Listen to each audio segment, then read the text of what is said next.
Hoje o café tá bom. Olá, meus amigos, tudo bom com vocês?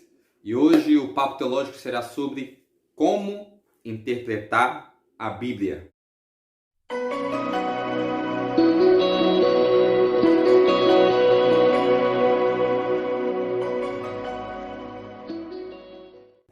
Olá, meus amigos, tudo bom com vocês? Eu sou o Rodrigo dos Santos. Sejam bem-vindos ao Papo Teológico. Se você quiser me acompanhar nas redes sociais aí, vou deixar aqui meu Facebook, Instagram, e-mail.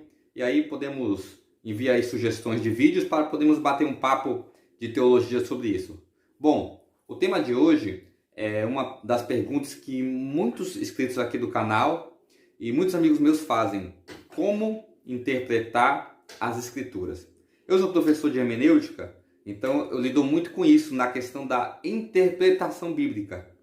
E hoje nós vamos ter uma aula sobre hermenêutica bíblica. Antes de você se assustar com o nome aí, hermenêutica, eu vou dar a definição do que é hermenêutica. Hermenêutica bíblica é uma palavra de termo grego que significa hermeneuma, traduzido explicar ou explicação. A sua origem é do deus chamado Hermes, que é um deus da mitologia grega. Se você assistiu aí Percy Jackson, ele aparece por lá, que levava as almas até o Hades. E esse deus Hermes, ele era conhecido porque ele preferia o intelecto no lugar da força, a persuasão no lugar da brutalidade. Ele usava da sua eloquência, da sua oratória para conquistar e vencer os adversários. Então, a origem da palavra hermenêutica vem disso. Vem do sentido de explicação. Hermenêutica, quando nós falamos de hermenêutica, ela é uma ciência da interpretação.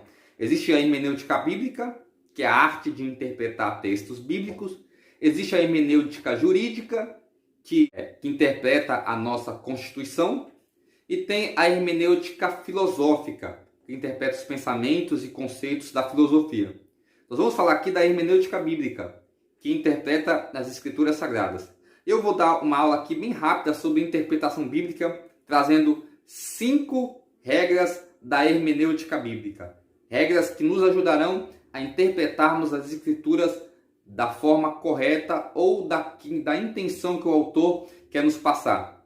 Hoje, a maioria das heresias que vemos aí pregando nas igrejas são por uma fraca e equivocada interpretação bíblica. Muitas pessoas, até de coração sincero, se pregam textos equivocados ou aplicações equivocadas porque não tem ferramentas, não tem a base hermenêutica para fazer uma correta interpretação bíblica. Então, quero te ajudar aí, pregador, ministro, você que estuda a palavra de Deus, a interpretar a Bíblia. Bom, sem perda de tempo, vamos falar aí das 5 regras da hermenêutica que eu irei falar aqui. E a primeira regra é: a Escritura interpreta a Escritura. Vem do latim scriptur interprete. E isso é um conceito que vem do primeiro sola da Reforma, o sola Scriptura, somente a Escritura. Essa é uma das regras mais importantes da hermenêutica. A Escritura interpreta a Escritura. E o que isso significa? Que a Bíblia ela é autossuficiente, ela é autointerpretativa. Para você interpretar a Escritura, você não precisa trazer nada de fora. Ela se interpreta. Ela é suficiente. Não precisa ter uma nova revelação ou só um teólogo pode interpretar. Não, mas a Escritura ela se interpreta por si só. Quando nós falamos de reforma protestante, nós precisamos entender que foi uma reforma não só eclesiástica, mas uma reforma hermenêutica, a forma que a Bíblia estava sendo interpretada. Naquela época, a Igreja Católica ela entendia que ela era a supremacia, que a Igreja estava acima da palavra. E a Igreja decidiu o que a palavra era. Mas aí vem o Lutero como reformador, depois João Calvino, e eles reformularam isso, dizendo que a Bíblia e a palavra, a Escritura era a supremacia. E a Escritura definia o que a igreja tinha que ser.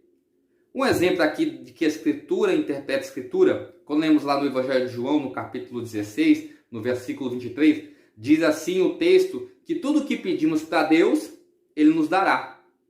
Então, qualquer coisa que você pedir para Deus, Deus vai te dar. Se você pedir um carro, se você pedir uma casa, Deus vai te dar. Mas será que o texto está falando isso daí? E quando falamos de a Escritura interpreta a Escritura, nós usamos um texto para interpretar outro texto. E para entendermos esse texto de João 16, 23, eu quero ler um texto com vocês. 1 João, capítulo 5, versículo 14. E esta é a confiança que temos para com Ele, que se pedirmos alguma coisa segundo a sua vontade, Ele nos ouve. Bom, o texto aqui é bem claro de que Deus ele pede que nós clamamos e levamos nossas petições a Ele, mas Ele nos dará não de acordo com a nossa vontade, mas com a vontade dEle. Eu usei um texto para interpretar outro texto. A Escritura interpreta a Escritura. A segunda regra da hermenêutica é analisar o texto dentro de seu contexto. Como assim analisar o texto dentro de seu contexto? Filipenses capítulo 4, versículo 13, diz que tudo posso naquele que me fortalece. Esse texto, nós lendo assim de uma forma superficial, entendemos que tudo podemos fazer. Só que quando analisamos o contexto do texto, nós entendemos que o autor de Filipenses, o apóstolo Paulo, não está dizendo exatamente isso. Ele não está dizendo que podemos fazer qualquer coisa, mas que podemos suportar qualquer situação perante Deus.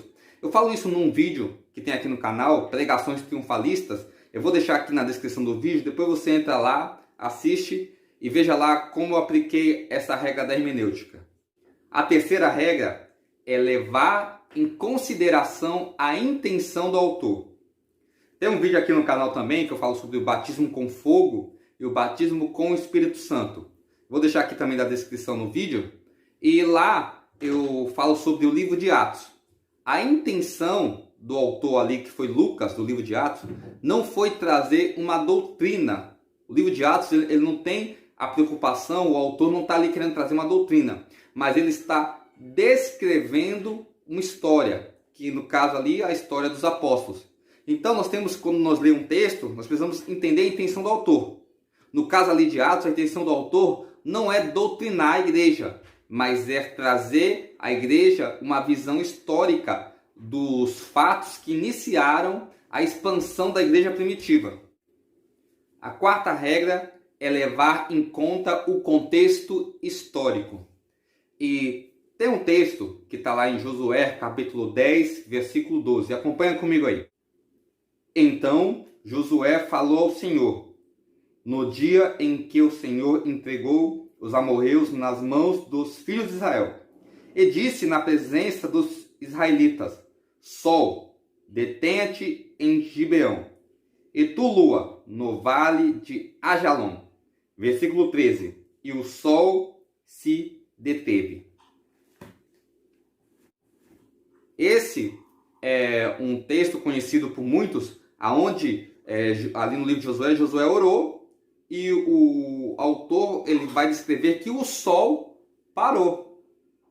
Então perceba ali que o autor quer nos dizer que o sol parou. E hoje sabemos que o sol ele não parou, porque não é o sol que gira em torno da Terra, mas é a Terra que gira em torno do sol.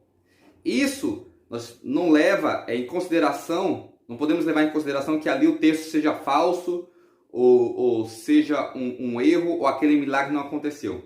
Mas nós temos que levar em conta o contexto histórico.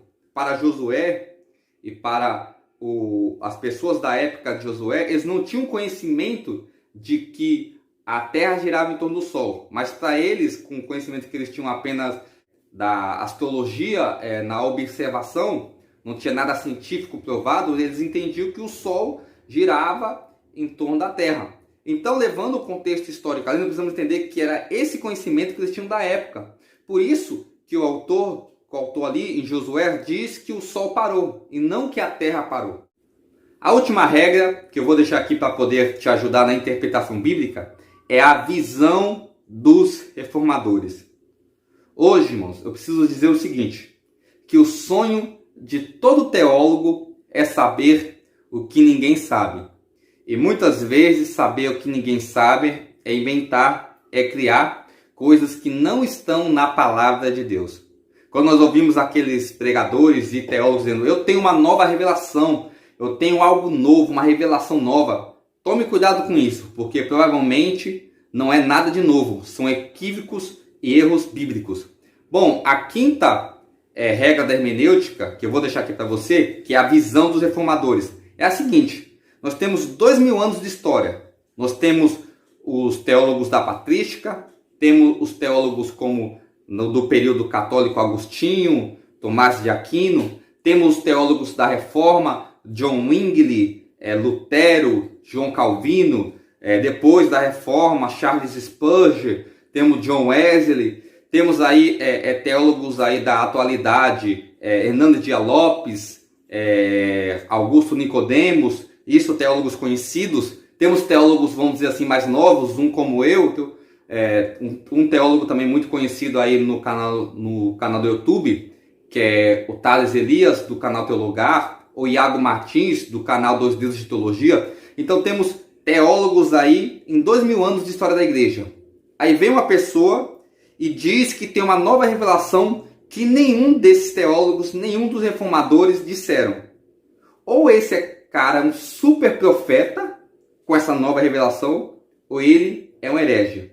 Então, quando nós analisamos e vemos essas novas revelações, nós olhamos na história da igreja, vendo se algum dos reformadores teve essa visão, teve essa interpretação de algum texto.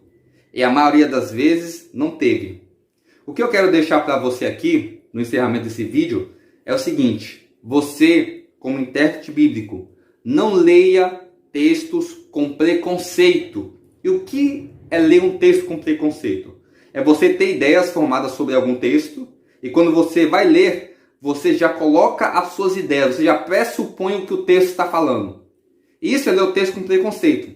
Quando você lê um texto, escreva tudo que você ouviu falar sobre ele, para você tentar extrair do texto o que o texto está falando. Dentro da hermenêutica bíblica, existem duas ciências que nós ensinamos, que é a exegese e a exegese. Exegese significa tirar do texto e exegese é colocar no texto. Quando lemos um texto, nós precisamos fazer uma exegese, tirar do texto, extrair o que o autor quer nos transmitir e nos passar. E assim, transmitimos para a igreja.